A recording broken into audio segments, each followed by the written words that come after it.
Hello दोस्तों, स्वागत है आपका आपके अपने YouTube चैनल में। दोस्तों, आज हम प्रॉफिट एंड लॉस का पार्ट 7 पढ़ने वाले हैं। हमने इसके पार्ट 6 को कंप्लीट कर लिया है। और दोस्तों, यदि आप लोगों ने हमारे उन वीडियोस को नहीं देखा है तो सबसे पहले प्लेलिस्ट में जाकर उन वीडियोस को देखना।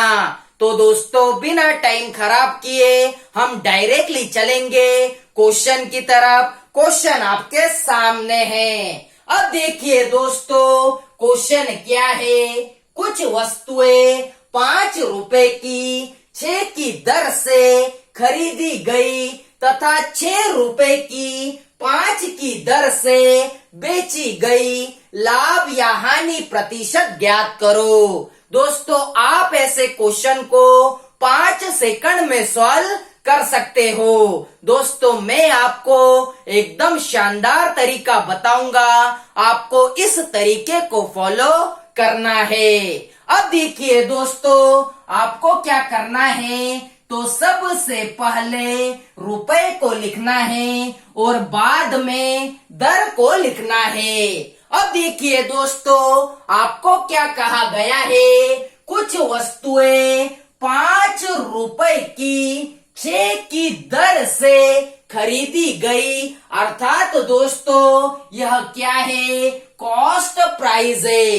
क्योंकि दोस्तों, खरीदने का मतलब कॉस्ट प्राइस होता है और बेचने का मतलब सेलिंग प्राइस होता है। अब देखिए दोस्तों, आगे आपको क्या कहा है। तथा 6 रुपए की 5 की दर से बेची गई तथा 6 रुपए की 5 की दर से बेची गई। अर्थात दोस्तों, यह क्या है, यह हमारा सेलिंग प्राइस है। अब देखिए दोस्तों, आपको क्या करना है, क्रॉस में गुना कराना है। अर्थात दोस्तों, 5 गुना 5 कितना होता है, तो 25 होता है। अर्थात दोस्तों, आपका कॉस्ट प्राइस कितना है, तो 25 है। अब देखिए दोस्तों, 6 का गुना 6 में कराया तो कितना होता है, तो 36 होता है। इसका मतलब आपका सेलिंग प्राइस कितना है, तो 36 है। अब देखिए दोस्तों, खरीदा 25 में लेकिन बेच दिया 36 के अंदर, तो स्वाभाविक सी बात है, प्रॉफिट हुआ कितने का हुआ, तो 11 का हुआ।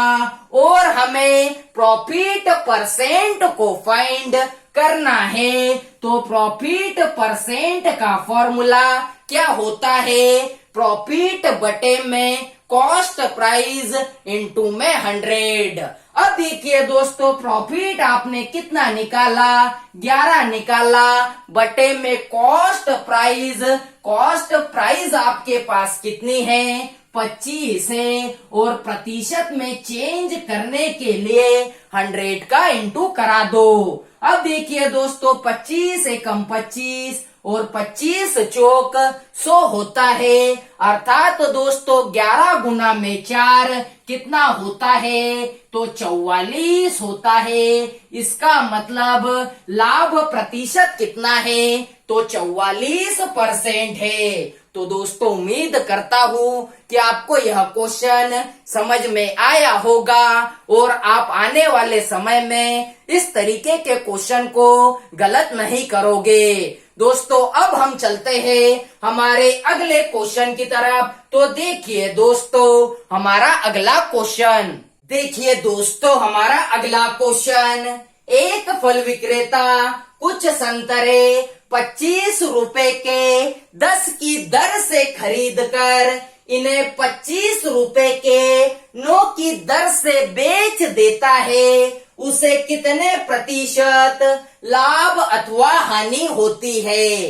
अब देखिए दोस्तों, मैंने आपको बताया कि सबसे पहले आपको रुपए को लिखना है और बाद में दर को लिखना है। और मैंने आपको बताया हुआ है खरीदकर का मतलब कॉस्ट प्राइस होता है और बेचने का मतलब सेलिंग प्राइस होता है। अब देखिए दोस्तों, आपको क्या कहा गया है, एक फल विक्रेता कुछ संतरे 25 रुपए के 10 की दर से खरीद कर, अर्थात दोस्तों यह क्या है, यह हमारा कॉस्ट प्राइस है। अब देखिए दोस्तों, आगे आपको क्या कहा गया है, इन्हें 25 रुपए के 9 की दर से बेच देता है। क्या कहा गया है, इन्हें 25 रुपए के 9 की दर से बेच देता है,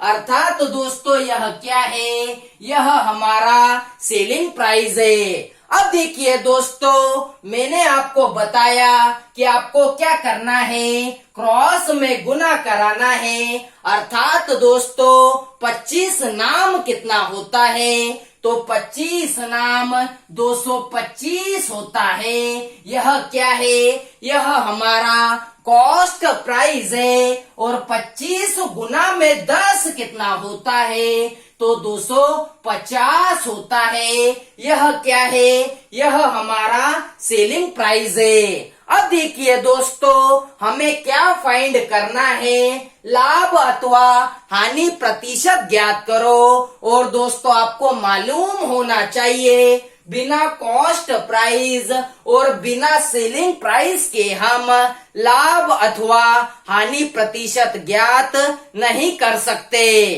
अब देखिए दोस्तों, खरीदा 225 में लेकिन बेच दिया 250 में, तो स्वाभाविक सी बात है कि प्रॉफिट हुआ। तो प्रॉफिट कितने का हुआ, 25 रुपए का हुआ।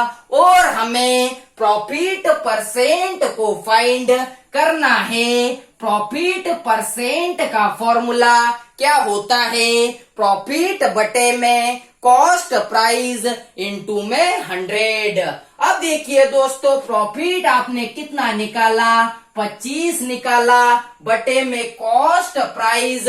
कॉस्ट प्राइस आपके पास कितनी है, 225 है, इंटू में 100। अब देखिए दोस्तों, 25 एकम 25 और 25 नाम 225 होता है, तो 100 बटे में 9। तो दोस्तों हम इसे 11.1/9% भी लिख सकते हैं। तो दोस्तों उम्मीद करता हूँ कि आपको यह क्वेश्चन समझ में आया होगा। अब हम चलते हैं हमारे अगले क्वेश्चन की तरफ। तो देखिए दोस्तों, हमारा अगला क्वेश्चन, देखिए दोस्तों हमारा अगला क्वेश्चन, एक व्यक्ति 12 रुपए में 15 वस्तुएं खरीद कर 14 रुपए में 20 वस्तु के भाव से बेच देता है, तो उसे कितने प्रतिशत लाभ अथवा हानि होगी। अब देखिए दोस्तों, मैंने आपको बताया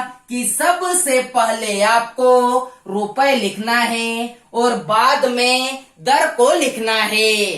अब देखिए दोस्तों, आपको क्या कहा गया है, एक व्यक्ति 12 रुपए में 15 वस्तुएं खरीद कर, आपको क्या कहा गया है, एक व्यक्ति 12 रुपए में 15 वस्तुएं खरीद कर का मतलब क्या होता है, यह हमारी कॉस्ट प्राइस है। और आगे आपको क्या कहा गया है, 14 रुपए में 20 वस्तु के भाव से बेच देता है। क्या कहा गया है आपको, 14 रुपए में 20 वस्तु के भाव से बेच देता है, अर्थात दोस्तों यह क्या है, यह हमारा सेलिंग प्राइस है। अब देखिए दोस्तों, मैंने आपको बताया कि आपको क्या करना है, क्रॉस में गुना कराना है, अर्थात दोस्तों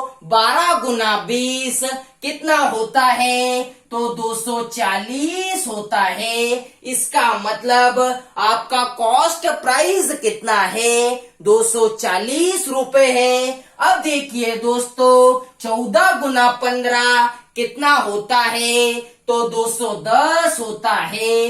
इसका मतलब आपका सेलिंग प्राइस कितना है? तो 210 रुपए है। अब देखिए दोस्तों, खरीदा 240 में लेकिन बेच दिया 210 के अंदर, तो स्वाभाविक सी बात है कि लॉस हुआ। और लॉस कितने का हुआ? तो लॉस हुआ 30 रुपए का। और हमें लॉस परसेंट को फाइंड करना है। लॉस परसेंट का फॉर्मूला लॉस बटे में कॉस्ट प्राइस इनटू में 100। अब देखिए दोस्तों, लॉस आपने कितना निकाला? 30 रुपए निकाला बटे में कॉस्ट प्राइस।